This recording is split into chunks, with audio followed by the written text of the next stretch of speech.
សួស្តីអ្នកទាំងអស់គ្នាថ្ងៃនេះយើងមកសិក្សា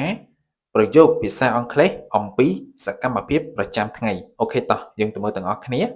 ខ្ញុំទៅធ្វើការ I go to work I go to work ខ្ញុំទៅធ្វើការ I យើងប្រែថាខ្ញុំ go to work យើងប្រែថាទៅធ្វើការ I go to work I go to work ខ្ញុំទៅធ្វើការអូខេអ្នកទាំងអស់គ្នាឥឡូវយើងមកមើលប្រយោគមួយទៀតខ្ញុំទៅសាលារៀន I go to school I go to school ខ្ញុំទៅសាលារៀន I យើងប្រែថាខ្ញុំ go to school យើងប្រែថាទៅសាលារៀន I go to school I go to school ខ្ញុំទៅសាលារៀនបាទឥឡូវយើងមើលបន្តទៀតខ្ញុំត្រឡប់ទៅផ្ទះ I go back home I go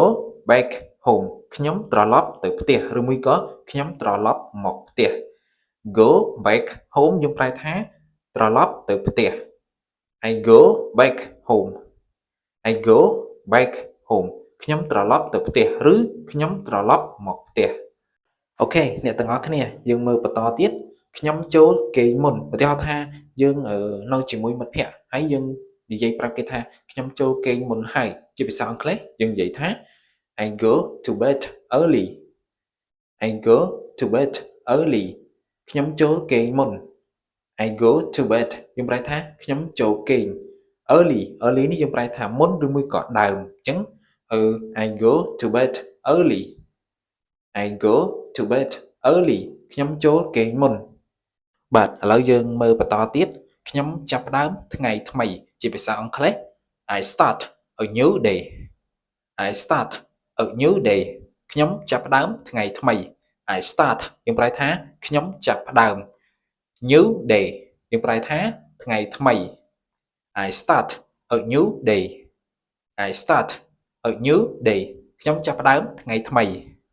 បាទជាធម្មតានៅពេលល្ងាចពេលយើងសម្រាកពីការងារហើយយើងញ៉ាំអាហារពេលល្ងាចហើយយើងតែងតែងូតទឹកតើបើសិនបើយើងនិយាយជាភាសាអង់គ្លេសយើងនិយាយបែបម៉េចអូខេ I take a shower at night I take a shower at night ខ្ញុំងូតទឹកនៅពេលយប់ឬក៏ខ្ញុំងូតទឹកពេលយប់ I take a shower យើងប្រែថាខ្ញុំងូតទឹក at night ពេលយប់ I take a shower at night I take a shower at night ខ្ញុំងូតទឹកពេលយប់បាទឥឡូវយើងបន្តទៀតខ្ញុំសម្អាតបន្ទប់របស់ខ្ញុំជាភាសាអង់គ្លេស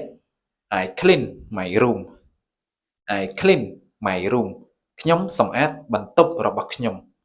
I clean យើងប្រែថាខ្ញុំសម្អាត my room បន្ទប់របស់ខ្ញុំ I clean my room I clean my room ខ្ញុំសម្អាតបន្ទប់របស់ខ្ញុំបាទឧបមាថាមាននរណាម្នាក់ក៏សួរយើងថាតើនៅពេលយប់អ្នកធ្វើអ្វីប្រសិនបើយើងរៀនយើងប្រាប់គេថាយើងរៀនតើបើយើងនិយាយជាភាសាអង់គ្លេសយើងនិយាយថាបែបម៉េចអូខេខ្ញុំរៀនឬមួយក៏សិក្សានៅពេលយប់ជាភាសាអង់គ្លេស I study at night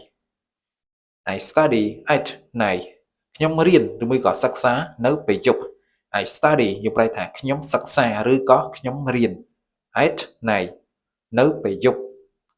I study at night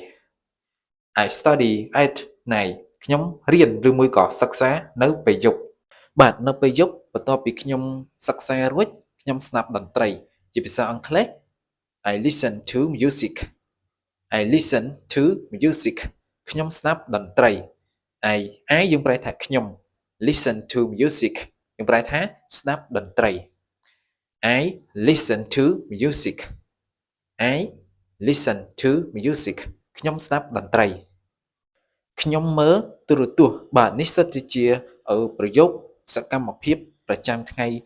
របស់យើងជាភាសាអង់គ្លេសប្រសិនបើអ្នកទាំងអស់គ្នាគិតថាវាមានប្រយោជន៍អ្នកទាំងអស់គ្នាអាចមើលវីដេអូនេះបានបាទខ្ញុំមើលទូរទស្សន៍ I watch TV I watch TV ខ្ញុំមើលទូរទស្សន៍ I យើងប្រែថាខ្ញុំ watch ប្រែថាមើល TV វាស្មើនឹងពាក្យ television ទូរទស្សន៍ I watch TV I watch TV ខ្ញុំមើលទូរទស្សន៍ អូខេយើងបន្តទៀតខ្ញុំចំអិនអាហារពេលល្ងាចជាភាសាអង់គ្លេស I cooking dinner I cooking dinner ខ្ញុំចំអិនអាហារពេលល្ងាច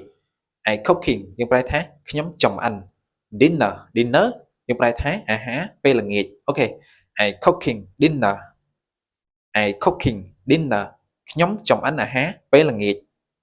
អូខេប្រយោគនេះរឹតតែសំខាន់ដែលយើងនិយាយប្រចាំថ្ងៃនៅពេលល្ងាចអូខេខ្ញុំញ៉ាំអាហារពេលល្ងាចជាមួយគ្រួសារ I have dinner with my family I have dinner with my family ខ្ញុំញ៉ាំអាហារពេលល្ងាចជាមួយគ្រួសារឬមួយក៏ជាមួយគ្រួសាររបស់ខ្ញុំ I have dinner យើងប្រែថាខ្ញុំញ៉ាំអាហារពេលល្ងាច with my family ជាមួយគ្រួសារឬមួយក៏ជាមួយគ្រួសាររបស់ខ្ញុំ I have dinner with my family I have dinner with my family ខ្ញុំញ៉ាំអាហារពេលល្ងាចជាមួយគ្រួសារអូខេឥឡូវយើងដឹងហើយថាញ៉ាំអាហារពេលល្ងាច I have dinner ចុះអាហារពេលថ្ងៃត្រង់វិញយើងនិយាយបែបម៉េចអូខេខ្ញុំញ៉ាំអាហារពេលថ្ងៃត្រង់ជាភាសាអង់គ្លេស I have lunch I have lunch ខ្ញុំញ៉ាំអាហារពេលថ្ងៃត្រង់ I have lunch I have lunch ខ្ញុំញ៉ាំអាហារពេលថ្ងៃត្រង់ lunch យើងប្រែថាអាហារពេលថ្ងៃត្រង់អូខេឥឡូវយើងមកមើលមួយទៀតខ្ញុំរៀនភាសាអង់គ្លេសឬមួយក៏ខ្ញុំសិក្សាភាសាអង់គ្លេសជាភាសាអង់គ្លេស I study English I study English ខ្ញុំរៀនភាសាអង់គ្លេស I study យើងប្រែថាខ្ញុំរៀនឬមួយក៏ខ្ញុំសិក្សា English ភាសាអង់គ្លេស I study English I study English ខ្ញុំរៀនភាសាអង់គ្លេសបាទអរគុណអ្នកទាំងអស់គ្នាវីដេអូរបស់ខ្ញុំបញ្ចប់ត្រឹមនេះយើងនឹងជួបគ្នានៅវីដេអូក្រោយទៀតបាទសូមអរគុណសូមជម្រាបលា